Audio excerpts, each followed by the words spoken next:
city of El Paso is known for many things, and the growing art scene is one of those. When one thinks of art in El Paso, they think of the art museum. And though they are right, there is so much more art all around them. El Paso is one of the few metropolitan cities that have an established public art fund. Created in 2005, the Museums and Cultural Affairs Department, or MCAD, was created by consolidating two city departments, the Museums Department and Art Resources, into one central entity. The Public Arts Program for the City of El Paso was adopted by City Council in 2006. Aaron Ritter, the Public Affairs Coordinator for MCAD, explains how funds are set aside for the Public Arts Program. Public art in El Paso is funded through a 2% budget set aside for every capital project. So any project like the quality of art projects or other capital improvements have 2% of that budget that is specifically set aside for public art. And with that, the city's been able to complete 53 public art projects. Several of the goals of the Public Arts Program include enhancing the quality of life of citizens, supporting creative and professional growth of the arts community, supporting economic growth, enhancing visitors' experience of El Paso, and to promote authentic images of El Paso. Though it was created with the intention of serving residents of the city of El Paso, many don't know how the system works and therefore do not care for or even disagree with the city setting aside taxpayer money for artwork. I interviewed one such individual who wished to remain anonymous and listen to their viewpoint on public art. What entity or entities are you aware of that supply funds for art installations in El Paso? The city? Okay. What is your opinion on El Paso's investment in art? I don't think El Paso's a city that cares enough about art. Would you like to see more art installed in the city? I'm indifferent. It doesn't really interest me. Okay.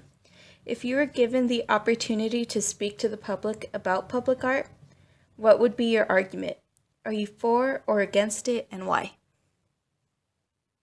Well, it depends. I feel we should have the choice to support it rather than the city just taking our tax dollars and doing what they want with it.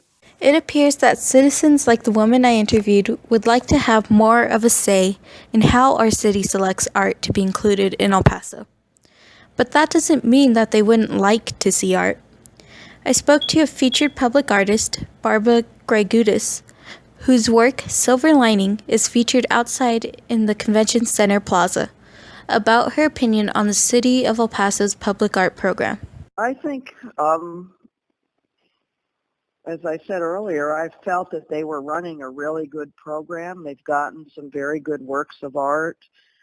I'm always amazed at these controversies. I don't know much about the one that you're talking about with the guns, but when people say, oh, you shouldn't spend the money, I think people are getting a lot for their money, because 1% of a capital improvement project, or 2%, is such a very small amount of money compared to what's being spent.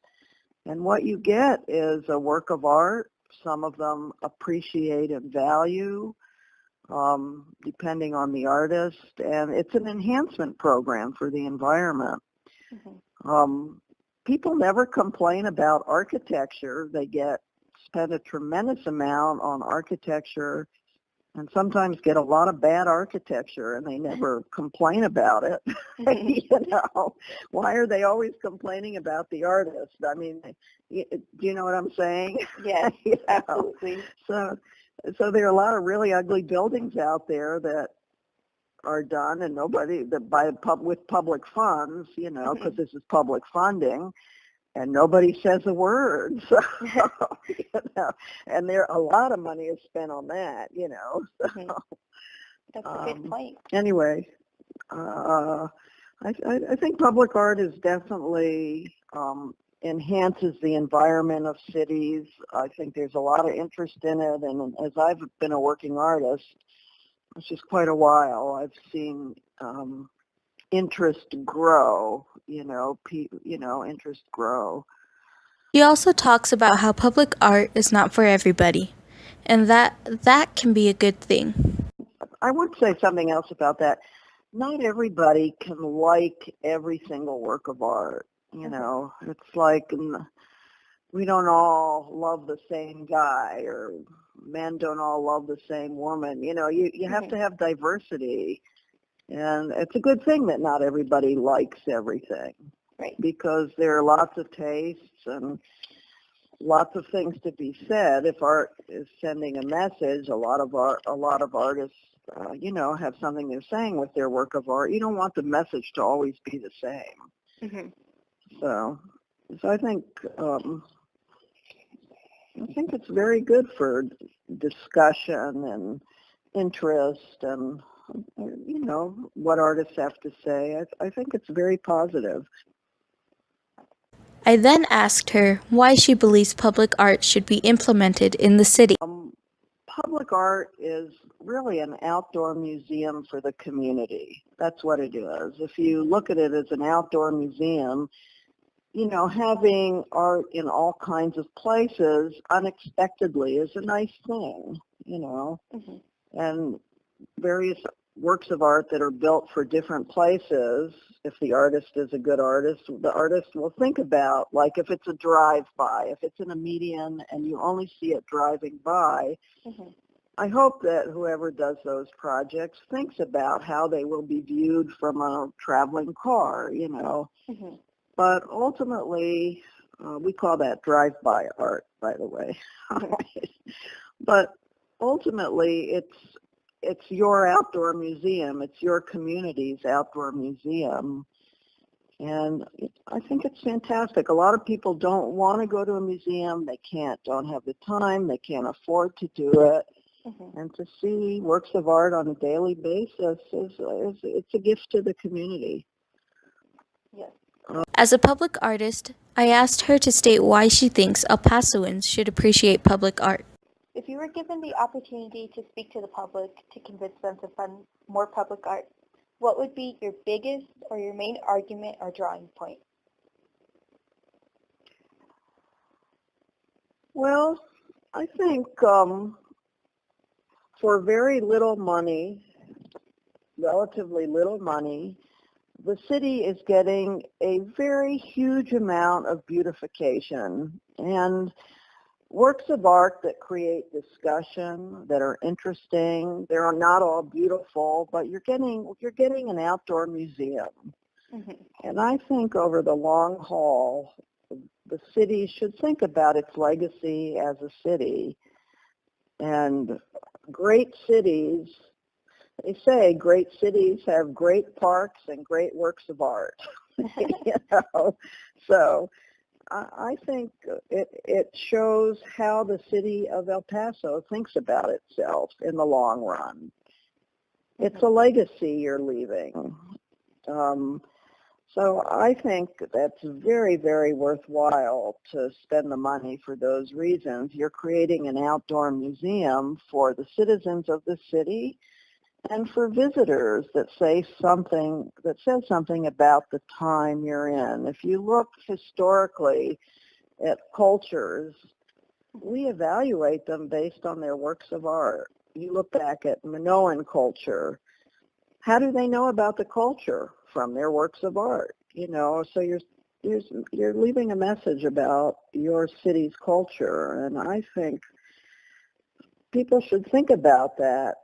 And I will say this again, a lot of public money is spent on a lot of ugly stuff, and nobody seems to say a word about it. So I feel that it's a huge gain for your city for a really relatively minute amount of expense. Erin Ritter, the MCAD Public Affairs Coordinator, also shared similar sentiments to Gudis regarding the public art. I asked her what she thought about public art as well. It's really exciting to go through the city and see different art pieces, whether it's paintings or sculpture, popping up all over town. I grew up in El Paso, and something that is, really part of El Paso's culture and its fabric is the artwork in town. So even before that we started the public art program, when you drive around town, you see so many murals that are just part of what El Paso is.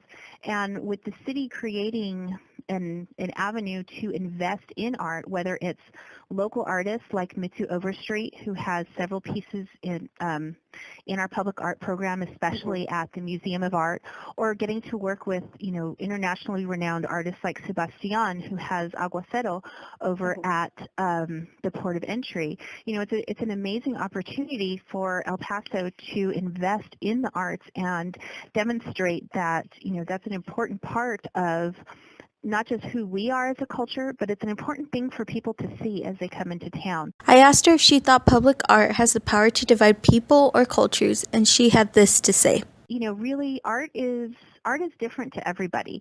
What I may consider an amazing piece of art, someone else might not consider the same way, whereas I might see something, question something like, I don't know about that.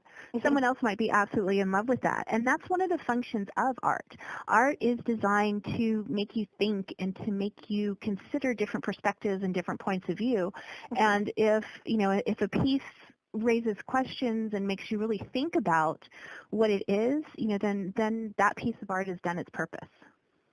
Absolutely.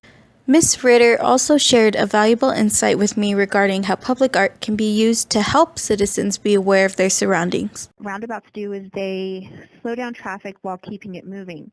But the art in the roundabout is a visual indicator that, hey, something's up ahead and we need to pay attention.